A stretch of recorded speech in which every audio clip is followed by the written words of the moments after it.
Assalamualaikum warahmatullahi wabarakatuh. Halo semuanya, perkenalkan nama saya Anita Maharani. Saya adalah mahasiswi semester 5 dari Universitas Nusa Putra, program studi manajemen.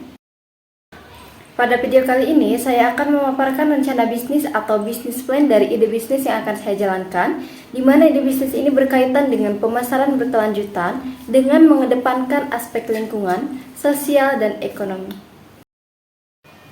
Nah, sebelum ke pemaparan bisnis plan dari ide bisnis saya, di sini saya akan menyampaikan latar belakang pentingnya pemasaran berkelanjutan dalam industri makanan. Yang pertama yaitu kesadaran lingkungan meningkat. Nah, jadi hal pertama yang melatar belakangi pentingnya pemasaran berkelanjutan dalam industri makanan yaitu meningkatnya kesadaran masyarakat terkait isu lingkungan. Jadi, konsumen semakin sadar akan dampak industri makanan terhadap lingkungan, sehingga mereka merasa khawatir adanya deforestasi, polusi air, dan emisi gas rumah kaca. Kemudian, hal yang kedua yang melatar belakangi pentingnya pemasaran berkelanjutan yaitu adanya perubahan preferensi konsumen. Nah, jadi pada zaman sekarang ini konsumen lebih cenderung memilih produk yang dihasilkan secara berkelanjutan dan bertanggung jawab, sehingga permintaan akan makanan organik, bebas pestisida, dan bebas bahan kimia menjadi semakin meningkat. Yang ketiga yaitu kebutuhan akan inovasi dan diferensiasi. Jadi, bisnis makanan yang berkelanjutan cenderung akan mendapatkan perhatian lebih dan membedakan diri di pasar yang semakin kompetitif. Sehingga dengan adanya inovasi dalam proses produksi dan pengemasan dapat menciptakan keunggulan yang lebih kompetitif. Hal terakhir yang melatar belakangi pentingnya pemasaran berkelanjutan dalam industri makanan yaitu tanggung jawab sosial perusahaan. Jadi, perusahaan yang menerapkan praktik berkelanjutan dapat memperkuat citra mereka di mata konsumen. Hal ini terjadi karena kontribusi positif terhadap masyarakat dan lingkungan dapat meningkatkan reputasi perusahaan. Nah, karena beberapa hal tersebutlah pemasaran berkelanjutan menjadi penting dalam industri makanan. Nah, selanjutnya di sini ada deskripsi produk dari ide bisnis yang akan saya buat. Ide bisnis yang akan saya tawarkan yaitu Green Flavor Tauco Risata, di mana Green Flavor Tauco Risata ini merupakan bisnis tauco yang berkelanjutan dengan mengedepankan aspek lingkungan, sosial, dan ekonomi. Tauco adalah salah satu bumbu dapur yang populer di Indonesia. Namun, produksi tauco tradisional seringkali menimbulkan dampak negatif terhadap lingkungan seperti pencemaran air dan udara. Bisnis tauco berkelanjutan yang saya tawarkan ini akan berfokus pada penggunaan bahan-bahan yang ramah lingkungan seperti kacang kedelai organik, gula kelapa, dan garam laut. Nah, selain itu, bisnis ini juga akan menggunakan metode produksi yang ramah lingkungan. Selanjutnya di sini ada visi dan misi dari ide bisnis yang akan saya jalankan yaitu Green Flavor Tauco Risata. Visi dari bisnis saya yaitu menjadi produsen tauco berkelanjutan terkemuka di Indonesia. Sedangkan misi dari bisnis saya yaitu yang pertama menyediakan produk tauco berkualitas tinggi yang terbuat dari bahan-bahan alami dan ramah lingkungan. Yang kedua yaitu meningkatkan kesadaran masyarakat akan pentingnya konsumsi produk-produk berkelanjutan. Misi yang terakhir yaitu berkontribusi pada pembangunan ekonomi dan sosial yang berkelanjutan. Selanjutnya, di sini ada hasil analisis SWOT untuk bisnis yang akan saya jalankan, di mana SWOT ini terdiri dari strength atau kekuatan, weakness atau kelemahan, opportunity atau peluang, serta threat atau ancaman. Nah, yang pertama yaitu strength atau kekuatan. Kekuatan dari bisnis saya yaitu yang pertama produk berkualitas tinggi, di mana produk yang saya buat itu terbuat dari bahan-bahan alami dan ramah lingkungan. Yang kedua yaitu kemasan yang menarik dan praktis, dan kekuatan yang ketiga yaitu kebijakan harga yang kompetitif. Kemudian untuk kelemahannya yaitu usaha masih baru dan belum memiliki jaringan distribusi yang luas. Lalu untuk peluangnya yaitu meningkatnya kesadaran masyarakat akan pentingnya konsumsi produk-produk berkelanjutan. Kemudian peluang yang kedua yaitu pertumbuhan pasar tauco di Indonesia. Bagian yang terakhir yaitu ada ancaman. Nah, ancaman untuk bisnis saya yaitu persaingan yang ketat dari produsen tauco yang lain dan adanya perubahan tren konsumen. Nah, selanjutnya di sini ada target pasar dari Green Flavor Tauco Risata. Target pasar dari Green Flavor Tauco Risata yang pertama yaitu konsumen berkelanjutan, di mana konsumen berkelanjutan ini merupakan konsumen yang peduli terhadap keberlanjutan dan kualitas produk. Kemudian yang kedua yaitu pemilik restoran dan catering. Nah, jadi nanti saya akan menawarkan tauco berkualitas tinggi ini kepada bisnis kuliner yang juga mempunyai fokus pada bahan baku yang berkelanjutan. Selanjutnya yaitu di sini disajikan strategi bisnis yang akan saya terapkan untuk menjalankan Green Flavor Tauco Risata. Strategi bisnis yang saya terapkan untuk Green Flavor Tauco Risata ini yaitu berfokus pada kualitas produk dan layanan. Green Flavor Tauco Risata ini juga akan diproduksi dengan menggunakan bahan-bahan alami dan ramah lingkungan serta dikemas secara menarik dan praktis. Nah, Green Flavor Tauco Risata ini juga nantinya akan ditawarkan dengan harga yang lebih kompetitif. Kemudian di sini ada aspek keuangan atau rencana anggaran.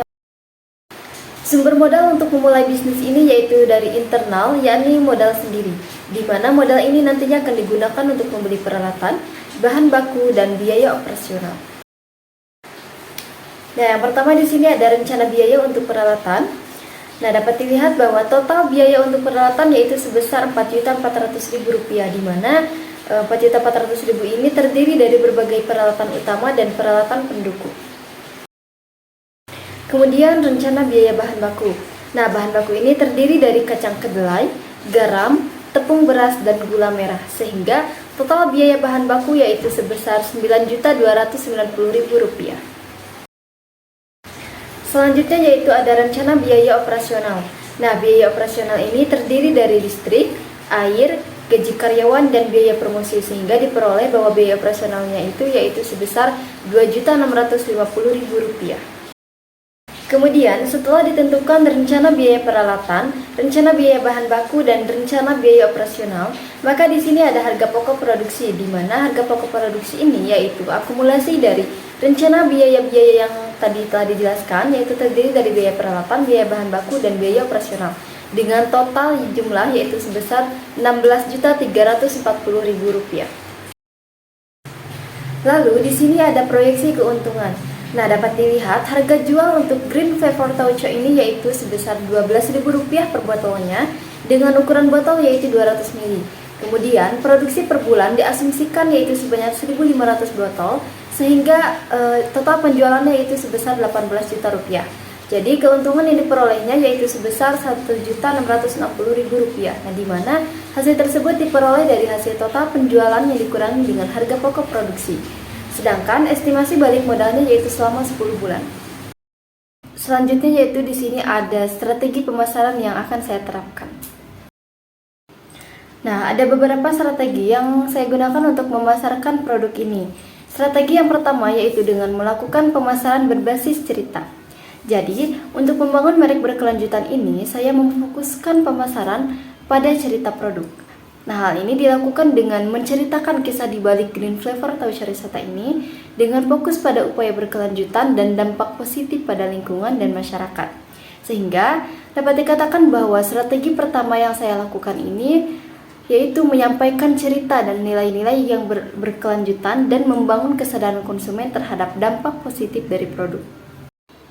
Strategi pemasaran yang kedua yaitu melakukan pemasaran secara digital, di mana dengan menggunakan pemasaran digital ini diharapkan dapat mencapai target yang lebih luas. Pemasaran digital ini dilakukan dengan cara membangun kehadiran online melalui situs web, media sosial, dan kampanye digital. Kemudian, menggunakan platform e-commerce untuk penjualan produknya. Strategi pemasaran yang ketiga yaitu menjalin kerjasama dengan toko fisik seperti toko swalayan, supermarket, dan restoran.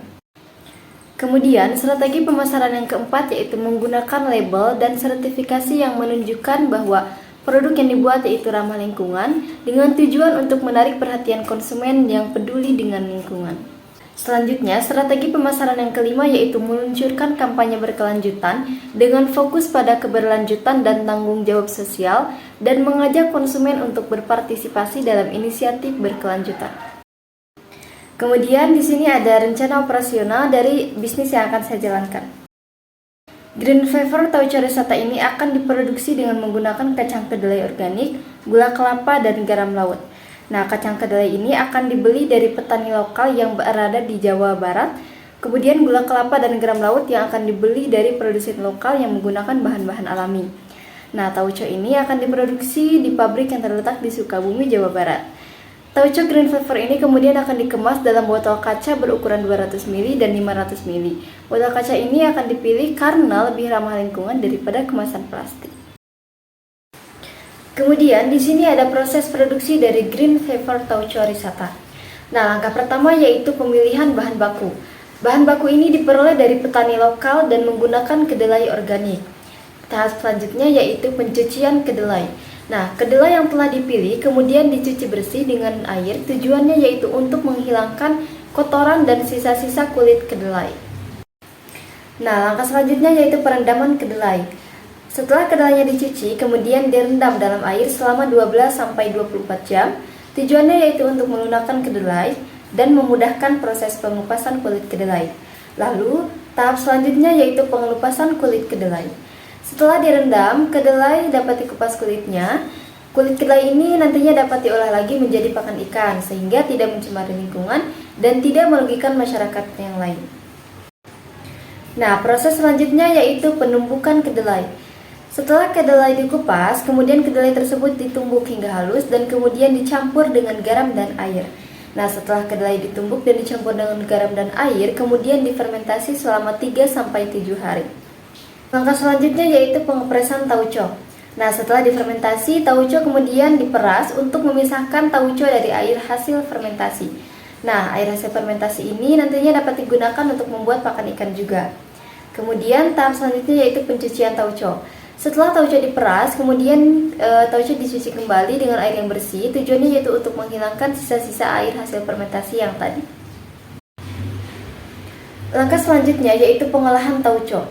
Nah, setelah dicuci dengan bersih, kemudian tauco diolah kembali dengan menambahkan bumbu-bumbu untuk menciptakan cita rasa yang lebih lezat. Langkah terakhir yaitu pengepakan tauco. Nah, setelah diolah, kemudian tauco dikemas dalam botol kaca berukuran 200 ml. Nah, botol kaca ini dipilih sebagai kemasan untuk green flavor tauco risata karena lebih ramah lingkungan daripada kemasan plastik. Nah, bagian selanjutnya dari bisnis plan yaitu ada aspek sumber daya manusia. Nah, jumlah tenaga kerja untuk menjalankan bisnis tauco ini yaitu sebanyak 5 orang. Terdiri dari 3 orang sebagai pembuat tauco, di mana nantinya orang ini akan bertanggung jawab atas proses pembuatan tauco mulai dari memilih kedelai, memasak hingga pengemasan. Dan selanjutnya yaitu 2 orang pemasar dan penjual. Nah, di mana kedua orang ini nantinya akan berfokus pada pemasaran dan penjualan produk green flavor tauco. Sedangkan untuk pengelolaan keuangannya sendiri itu akan dikelola oleh saya sendiri sebagai pemilik bisnis ini. Selanjutnya yaitu ada timeline dari bisnis yang akan saya jalankan. Nah, untuk timeline dari bisnis plan saya yaitu yang pertama yaitu ada research and planning, kemudian ada startup phase, lalu ada grow phase, selanjutnya partnership, lalu dilanjut dengan product expansion, lalu scaling phase, kemudian ada innovation phase, dan yang terakhir yaitu ada exit strategy planning. Nah, selanjutnya di sini ada bisnis model canvas dari bisnis plan green flavor tauco risata. Nah, untuk key partnernya yaitu petani kedelai organik, produsen garam laut, dan distributor. Untuk key activitiesnya yaitu produksi tauco berkelanjutan, kontrol kualitas, riset dan pengembangan, serta pemasaran dan branding.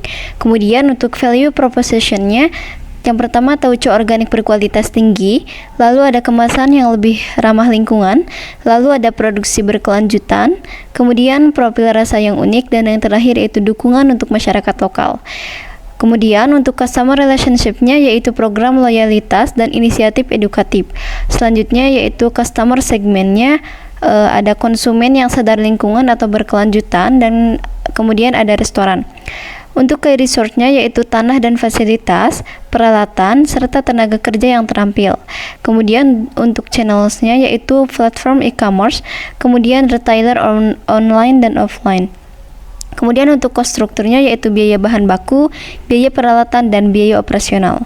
Kemudian untuk revenue stream-nya yaitu didapat dari penjualan online, penjualan offline, kemudian penjualan langsung ke restoran dan bisnis makanan.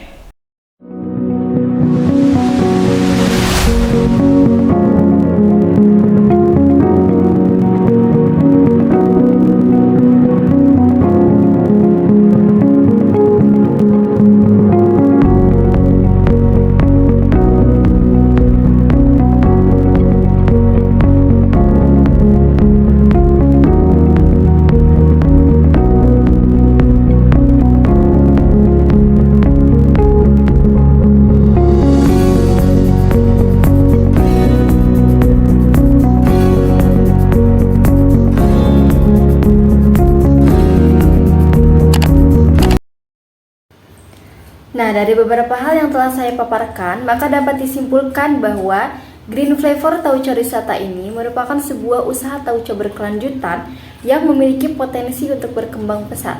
Usaha ini didukung oleh produk berkualitas tinggi, kemasan yang menarik, dan kebijakan harga yang kompetitif. Nah, Green Flavor Tauco ini juga memiliki strategi bisnis yang jelas dan fokus pada kualitas produk dan layanan. Mungkin hanya itu yang dapat saya sampaikan, kurang lebihnya mohon maaf. Atas perhatiannya saya ucapkan terima kasih. Wassalamualaikum warahmatullahi wabarakatuh.